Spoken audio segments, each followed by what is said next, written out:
So the latest chapter of Jujutsu Kaisen, we start off with a flashback of Hannah's past life when she was stuck in an abandoned house being washed over by a cursed spirit with her and it seems to be her other siblings as they're eating junk from the abandoned house.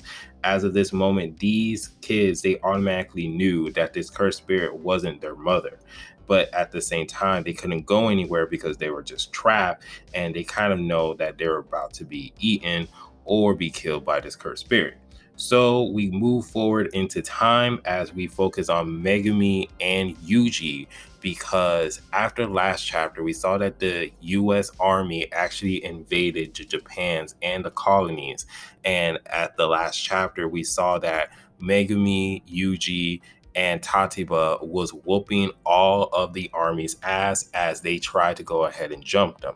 So after the altercation, they go on ahead and question one of the army dudes to see why are they actually here, which the army dude was able to explain to them that cursed energy or an alternative source of energy thanks to one of your people, Kenjaku, who told us about all of what we know about, cursed energy, cursed spirit, and everything. That's why we are here in these regions, and we are actually just came here to capture you guys so we can get this source of energy source to be the most powerful country on earth. So as of this moment, Megumi and Hannah or Angel, they both figure out what Kenjaku is actually planning on doing by having these non-sorcerers or army guys to enter the colonies to be sacrificed by these cursed spirit. And with the death of so many people, that will manifest cursed energy to fill up the colonies, and that will conclude the merger of Tegan and that within the humans of this country. So as of this moment, they finally realize Kenjaku's true plan. And this is where Megumi actually realized what Reggie was telling him when he was fighting him back earlier in the arc, where when Reggie said that, oh, a big bomb is about to happen. So as of this moment, Yuji's just like, all right, let's go save them. And then Tatiba says, save the soldiers. Don't they want to go ahead and kidnap us and mess up with our bodies? But then Hannah was just like, no, none of y'all are going to save these soldiers. Well, Angel says none of y'all are going to save these soldiers because in Tokyo, Colony 1 and Colony 2, 50 sorcerers has been already died in combat.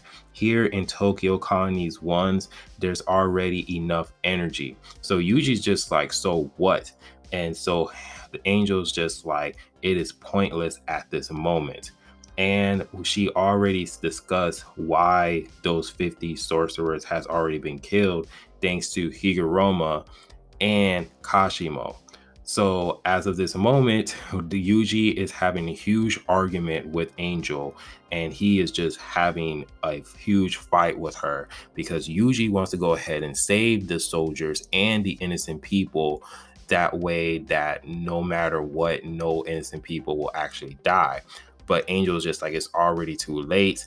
We can't do anything. Everything coexists. So then she also told Yuji that Hannah and I coexist together, and risking her life is risking my life. Don't drag me into this pointless battle. But we weren't allies, Yuji says, as anything in the first place. So we can do this on ourselves. So don't order us around. I never trusted you in the first place. And then automatically Yuji just goes on ahead and storm off, as Hannah was just like, are you talking to Angel or are you talking to me? As it seems as if Angel is saying, how disgusting. And the scene just changed when we see one of the soldiers is actually being bait for other curses, while the other curses are trying to eat this bait. And it just seems as if that he's using the dead body to hunt these curses. And as of this whole scene is going on, we see one of the soldiers is actually waking up from the carnage of these curses. And he says, I am a soldier and I was prepared to die, but not like this madness that is happening. Because he is freaking out because he sees this monster is about to use this hook to stab him in the stomach and he's about to die. and about to be eaten by these curses. So as of this moment, Yuji stormed off and Megami is trying to catch him. And he's just like, bruh, this isn't like you. You seem very different. Like, bruh, what's happening? What's going on? Because you normally don't talk to people like that. He was just like, you seem to be mean. And it's just like how the way that you talk to Angel is like you talk to Sukuna. So what's going on? Go back into the flashback of Hannah, and we see that she has been rescued and been relocated into an actual house where we see Megami's white divine dog as a kid version of Megami is actually there, and he was able to save Hannah from the cursed spirit. And as of this moment, we get a better understanding on why Hannah is actually it has a huge crush on Megami because they already met before. And on top of that, he's the one that actually saved her. And so as of this moment, she's the one that was just like, since Megami saved me from that fate, I owe my debt. And one time I will want to become someone worthy to stand by his side and to help people. So she's out here, went to the soldier that was about to be killed by the cursed spirit. She actually defeated the cursed spirit and she was able to save him, which was very funny because the soldier was just like, Jesus, is that you? Have you finally are able to save me? As she's out here reaching to the soldier, and it just gives you that classic painting that you kind of just see about like God, how he's reaching out to that actual human being and they're trying to like touch each other. It was just a very, very homage of that panel. So as of this moment, she says that I will save people because now she wants to go ahead and do what Megami did for her and gave her faith and actually save people from being destroyed by curses. So we flash back or we go back to Megami as he's talking to Eugene. He's like, bruh, tell me what's wrong because normally you care about people's feelings. So Yuji tells him that after I reunite with you, the thought process of replacing Nobara scares him. And we see Nobara, which this chapter heavily implied that Nobara's just dead. Like Nobara's just dead. I know there's some doubts that Nobara is probably just heavily injured and she's probably will do like a surprise comeback that no one didn't suspect. But so far, like this Arthur is just showcasing like, yeah, Nobara, like she's gone. Yeah, Mahito like blew her face off. So then Megami's just told him like, hey, don't be stupid. And Yuji's just like, I'll apologize later, as Megami threatened him and said that you better.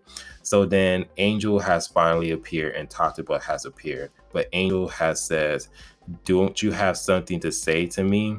As then Tatiba says, the last panel is mine. And then the chapter just ends as we see Tatiba is just literally just saying that.